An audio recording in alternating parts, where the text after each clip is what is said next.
Barrow and Furness MP John Woodcock was among the Labour backbenchers who took a thinly veiled jab at Jeremy Corbyn while making the support known for the Prime Minister's response.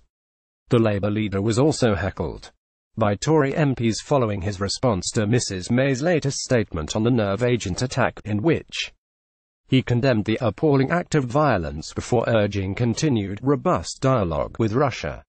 Speaking in the Commons, Mr Woodcock, a long-term critic of Mr Corbyn, said, "This is a day for the House to speak as one for the nation, and Mrs May will be reassured to hear that a clear majority of Labour MPs, alongside the leaders of every other party, support the firm stance which she is taking." A former Labour Minister Pat McFadden earlier told the Chamber, "Responding with strength and resolve when your country is under threat is an essential component of political leadership.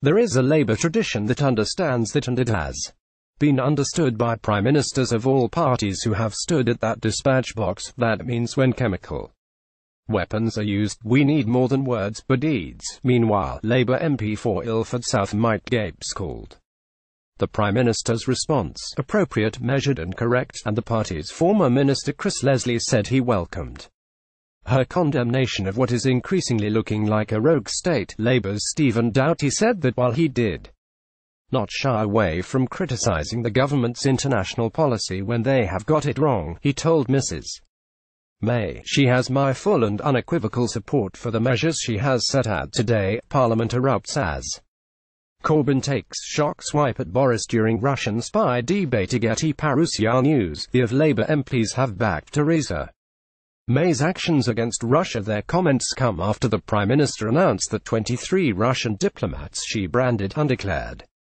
intelligence officers have a week to leave the country following the attack on former spy Sergei Skripal.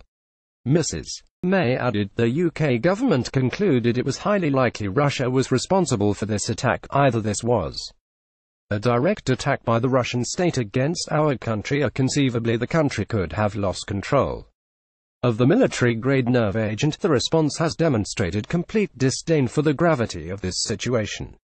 Wed. March 14, 2018. Police forensics officers erect a tarpaulin sheet over the rear of the home of Russian exile Nikolai Glushkov, who was found dead at his home in New Malden. Mrs May will be reassured to hear that a clear majority of Labour MPs, alongside the leaders of every other party, support the firm stance which she is taking. John Woodcock. Tory former Minister Mark Francois praised Mrs May's response as having flashes of the Iron Lady about it, and said it was in stark contrast to the attitude of the leader of the opposition. He said Mr Corbyn simply could not bring himself to condemn Russia for this outrageous act, adding, "Is that not because he remains at heart what he has always been, a CND badge-wearing apologist for the Russian state?" Mr Corbyn's remarks in the House of Commons also sparked outrage from members of the public. Theresa May rips into Jeremy Corbyn for tepid response to shock Russia aggression. Parousia News.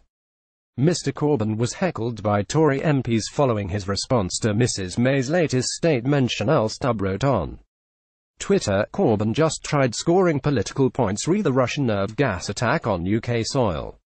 Unbelievable, despicable man. Thank God we didn't have him in politics in 1939. Twitter user Libertarian Rebel added, "Corbyn gets it wrong again. Describes Salisbury poisoning as no more than an act of violence.